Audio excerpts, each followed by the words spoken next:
Louvado seja nosso Senhor Jesus Cristo, para sempre seja louvado. Queridos irmãos e irmãs que nos assistem em suas casas, hoje mais uma vez vimos aqui para refletir um pouco a palavra de Deus, aquilo que Deus nos apresenta neste dia de hoje, através da sua liturgia, da liturgia da palavra. Nesse Evangelho do dia 31 de março, terça-feira, da quinta semana da Quaresma. E como temos observado, tem sido cada vez mais textos de conflito entre Jesus e os fariseus, Jesus e os representantes oficiais da religião judaica. O Senhor esteja conosco, Ele está no meio de nós. Proclamação do Evangelho de Jesus Cristo, segundo João. Glória a vós, Senhor. Disse Jesus aos fariseus: Eu parto e vós me procurareis, mas morrereis no vosso pecado. Para onde eu vou, vós não podeis ir. Os judeus comentavam: Por acaso vai se matar? Pois ele diz: Para onde eu vou, vós não podereis ir. Jesus continuou: Vós sois daqui de baixo, eu sou do alto. Vós sois deste mundo, eu não sou deste mundo. Disse-vos que morrereis nos vossos pecados, porque se não acreditais que eu sou, morrereis nos vossos pecados. Perguntaram-lhe, pois, quem és tu então? Jesus respondeu: O que vos digo desde o começo. Tenho muitas coisas a dizer a vosso respeito e a julgar também. Mas aquele que me enviou é fidedigno, e o que ouvi da parte dele é o que falo para o mundo. Eles não compreenderam que lhes estava falando do Pai. Por isso Jesus continuou: Quando tiverdes elevado o Filho do Homem, então sabereis que eu sou. E que nada faço por mim mesmo, mas apenas falo aquilo que o Pai me ensinou. Aquele que me enviou está comigo. Ele não me deixou sozinho, porque sempre faço o que é de seu agrado. Enquanto Jesus assim falava, muitos acreditaram nele. Palavra da salvação. Glória a vós, Senhor. O Evangelho de hoje está localizado em João capítulo 28, dos versículos 21 a 30. Mais uma vez, nós estamos no mesmo contexto que há alguns dias nós temos trabalhado, que é o contexto da festa das tendas. E talvez pode ser que alguém não tenha observado nossa primeira reflexão, na qual apresentávamos o sentido da festa das tendas. E por isso vamos retomar um pouco qual é o sentido ou o que significa essa festa. A festa das tendas é uma das 3 grandes festas de Israel, chamadas também de festas de peregrinação, nas quais todo judeu adulto deveria ir ao templo para oferecer seus sacrifícios em honra ao Senhor. São as festas da Páscoa, das tendas e de Pentecostes. A festa das tendas retoma a ideia de quando o povo passou 40 anos no deserto, habitando em tendas, e Deus se revelou, Deus se manifestou a esse povo. Quer dizer, de certa forma, retoma a ideia da passagem da escravidão para a liberdade. Mais que isso ainda, Zacarias, lá no seu capítulo 14, vai nos dizer que essa festa tem um cunho messiânico e um cunho da realeza divina. Portanto, é um pano de fundo elementar, essencial e muito importante para que a manifestação do Messias aconteça. E o evangelista João vai usar exatamente essa festa para apresentar uma das principais revelações de Jesus na primeira parte de seu evangelho.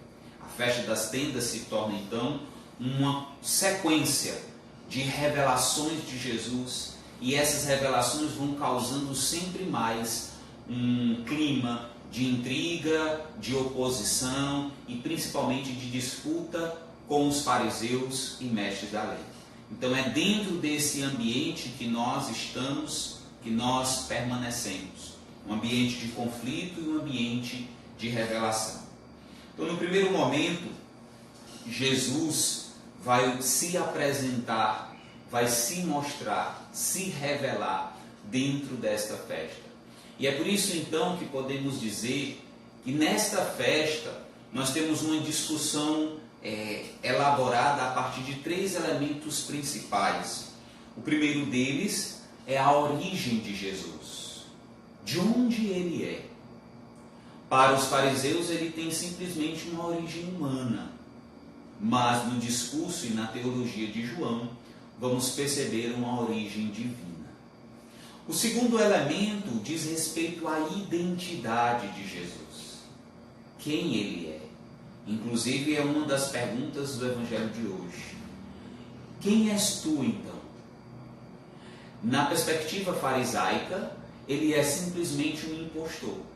Alguém que finge ser o Messias do Pai, mas que na verdade não se trata disso. Contudo, na teologia joanina, perceberemos claramente que ele é não apenas o Messias, não apenas o profeta, mas ele é filho e em última instância ele é Deus. O terceiro e último elemento diz respeito ao destino de Jesus. Na boca dos fariseus o seu destino é a morte. Eles tramam a morte de Jesus e hoje inclusive perguntam se ele vai suicidar-se. Se ele vai suicidar-se, desculpa. Mas na perspectiva de João, não se trata meramente de uma morte. João vai apresentar até mesmo a cruz como glorificação. É a glória, o destino do Filho unigênito é a glória do Pai. Glória essa que se dá na cruz, porque a cruz é o ápice da revelação de Jesus. Na cruz, ele mostra a sua verdadeira identidade. Ele mostra quem ele realmente é. O Messias que é capaz de derramar até a última gota de sangue em favor da humanidade. Aquele de cujo coração, de cujo lado aberto, jorra sangue e água para a vida nova da comunidade, para a vida nova dos cristãos. Então, é assim que começa o texto. Eu parto e vós me procurareis, mas morrereis no vosso pecado. Essa expressão, inclusive, aparece 2 vezes no Evangelho, indicando que os fariseus precisam observar as suas práticas, as suas atitudes, caso contrário, eles não provarão a vida. Então, dentro dessa realidade, Jesus vai anunciar um certo distanciamento, uma diferença, uma contraposição entre ele e os fariseus. Para onde eu vou, vós não podereis ir. E por que os fariseus não podem ir? Porque para eles falta a chave de acesso. A chave de acesso ao caminho que Jesus traça é a própria crença, a própria fé em Jesus como Messias. É assim que é dito no versículo 24: se vocês não acreditarem, morrereis nos vossos próprios pecados. Então, para os fariseus falta aquilo mesmo que Jesus já havia falado para um outro fariseu, para Nicodemos. Em verdade eu te digo, se não renascer da água e do Espírito, não entrareis no reino dos céus. Então o que falta para eles é a disposição para acreditar em Jesus como Messias, como Filho unigênito do Pai. Se eles não se disponibilizarem a isso, infelizmente morrerão. Essa morte, porém, não se trata meramente de uma morte física, do fim da existência humana, mas de uma morte espiritual, de não poder ver, de não poder experimentar, de não vivenciar o reino dos céus. Porque a expectativa escatológica de João ela é muito clara. Não existe meio termo. Se você acreditar, em Jesus como Messias, será salvo. Se você não acreditar, você mesmo se condena. Agora é interessante observarmos que não se trata de uma fé idealista apenas, ou sem compromisso. Mas a fé no Evangelho de João é um conjunto que significa basicamente a adesão ao projeto de Jesus. Essa adesão se configura num discipulado autêntico, cuja característica principal é o testemunho, o testemunhar ao outro que Jesus é, de fato, o Messias. E assim o Evangelho vai continuando, vai se desenvolvendo. Jesus então marca algumas contraposições com relação aos fariseus. Ele diz: vós sois deste mundo, eu sou do alto. Vós sois daqui de baixo, aliás, vós sois daqui de baixo, eu sou do alto. Vós sois deste mundo, eu não sou deste mundo. O que significa isso? Significa basicamente que os fariseus estão como que cegos, como que míopes, porque não querem enxergar aquele que está diante dele. Interessante ainda percebermos como a ironia joanina é fina e aparece várias vezes. Outro dia nós líamos que um cego de nascença ensinou os fariseus a enxergar, que um cego de nascença conseguiu perceber muito mais longe e muito mais a verdade que os fariseus. Mostrou ainda que o pecado, a soberba, a obstinação a Jesus é um mal muito maior do que a cegueira de nascença e impede muitas vezes de enxergar além da nossa própria realidade. E assim os fariseus se fazem míopes simplesmente porque eles não querem dar o braço a torcer, porque eles não querem enxergar aquele que está diante deles. E é por isso que eles permanecerão no pecado, porque querem, porque se obstinam a ouvir e a acreditar em Jesus Cristo. E fazem simplesmente uma pergunta retórica, não como quem deseja saber realmente quem é Jesus, mas simplesmente porque endurecem o coração tal qual o faraó no Egito, que por mais que Moisés falasse e insistisse, ele continuava a perguntar quem era o Deus dos hebreus. E da mesma forma os fariseus perguntam: quem és tu?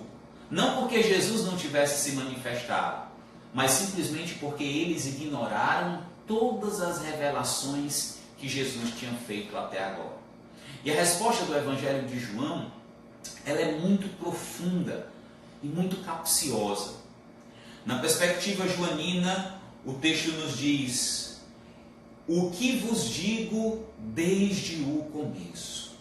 Essa expressão desde o começo, ela é um pouco emblemática, porque pode significar várias coisas. Eu particularmente gosto de entender de dois modos, seguindo a maioria dos estudiosos. Primeiro, que o termo desde o começo vai relembrar o início do Evangelho de João, o prólogo joanino. Capítulo 1, versículo 1 diz o seguinte: no princípio era o Verbo, e o Verbo era Deus, e o Verbo estava com Deus. Então, desde o princípio seria uma forma de relacionar a identidade de Jesus com aquilo que ele está desde o início da história, ou desde o início de tudo. Não se trata meramente de um princípio cronológico, mas de um princípio teológico. Antes mesmo da criação, o Verbo era Deus. Então, a primeira perspectiva é retomar essa ideia. Desde o início, o Evangelho de João apresenta Jesus como Deus. E esse Deus e esse Verbo, essa palavra, se encarna e tabercula, arma sua tenda entre nós, para que nós possamos provar da sua graça e da sua fidelidade. Uma segunda perspectiva interessante para este termo é entender o início da missão de Jesus, desde o começo da sua missão. E se nós nos lembrarmos no Evangelho de João como Jesus começa a sua missão, após o primeiro sinal nas bodas de Caná, ele já começa com uma polêmica. Sobe ao templo de Jerusalém, vai ao templo, e ali se revela como santuário de Deus. Quem você é? Eu sou o santuário. Destruís este santuário e eu reconstruirei em 3 dias. Ele é o local por excelência da manifestação e da presença de Deus. Não meramente um lugar geográfico, mas um lugar teológico. Em Jesus, a Shekinah de Deus, a presença de Deus, se faz cada vez mais firme. Deus habita, Deus é em Jesus Cristo. Mas, mesmo assim, os fariseus permanecem cegos ou querem não enxergar essa revelação de Jesus. E aí Jesus começa a intensificar o seu diálogo e diz: por mais que vocês queiram permanecer cegos, vai chegar um momento que vocês não poderão mais resistir. Vai chegar um momento que a revelação será plena e que todo mundo verá de fato quem eu sou. Que momento é esse? O texto nos diz: quando tiverdes elevado o Filho do Homem, então sabereis que eu sou. Primeiro me detenho na expressão Filho do Homem, que é um título cristológico que manifesta principalmente Jesus como Senhor escatológico, o Senhor da história da humanidade. É Ele aquele que nos salva, é Ele aquele que revela o amor salvador do Pai por todos nós. Agora, segundo momento, me detenho sobre a ideia do elevar. Quando tiverdes elevado o Filho do Homem. O que significa esta elevação? No Evangelho de João, a linguagem que ele utiliza para falar da cruz é a glorificação e a elevação. Os seres humanos elevam o Filho na cruz. O Pai glorifica-o diante da humanidade, mostrando assim que o mistério da cruz não é apenas sofrimento, dor e derrota, mas é uma realidade paradoxal. Por mais que o mundo pense, por mais que os fariseus imaginem destruir Jesus, na verdade, paradoxalmente, eles estão fazendo algo totalmente diferente. E esse algo pode ser visto no capítulo 12 de São João, lá nos versículos 31 a 32, que diz assim: é agora o julgamento deste mundo. Agora o príncipe deste mundo será lançado abaixo. E quando eu for elevado desta terra, atrairei todos a mim. A crucificação se mostra então um caminho irresoluto e irresistível para o encontro com o Pai. Porque na cruz Jesus revela a sua identidade verdadeira. Identidade essa cujas fagulhas já podem ser vistas nas expressões revelatórias que João vai deixando como pista ao longo do seu evangelho. E uma das principais é a expressão eu sou. Ego eimi, em grego, retoma aquela expressão essencial, primária, de Êxodo 3, versículo 14, que diz: eu sou. É assim que o Evangelho de João apresenta uma identidade, uma relação estreita e absoluta entre Jesus e o Pai. É assim que se manifesta a identidade divina de Jesus. Essa expressão, muitas vezes, ela costuma aparecer como um complemento. Jesus vai dizer: eu sou o bom pastor, eu sou a porta, eu sou a videira verdadeira, e por aí vai. Agora, muitas vezes ela se manifesta de forma absoluta, simplesmente eu sou. É aqui que Jesus e que o Evangelho de João apresenta a profundidade da identidade do Cristo. Ele não é simplesmente profeta, ele não é simplesmente filho, ele tem uma relação íntima. Eu e o Pai somos um. Expressa inclusive naquela expressão de fé de Tomé, que diz: meu Senhor e meu Deus. Então, muito mais do que meramente o Messias, ele é Deus. Outro dado interessante é percebermos a relação existente entre esse texto e a primeira leitura de hoje, que traz a serpente de bronze elevada sobre os filhos de Israel, que passavam por um momento de dor, por um momento de epidemia, poderíamos dizer assim, na qual as serpentes os picavam e muitos estavam falecendo. E Moisés levanta então aquela serpente. Se nós pegarmos, por exemplo, o texto de sabedoria, lá no capítulo 16, versículo 6, nós vamos ouvir algo muito interessante sobre o texto dessa serpente, que diz o seguinte: ali havia um sinal de salvação. Aquela serpente levantada sobre o deserto era um sinal da salvação de Deus. Para que se advertissem, foram assustados um pouco, mas tinham consigo um sinal de salvação.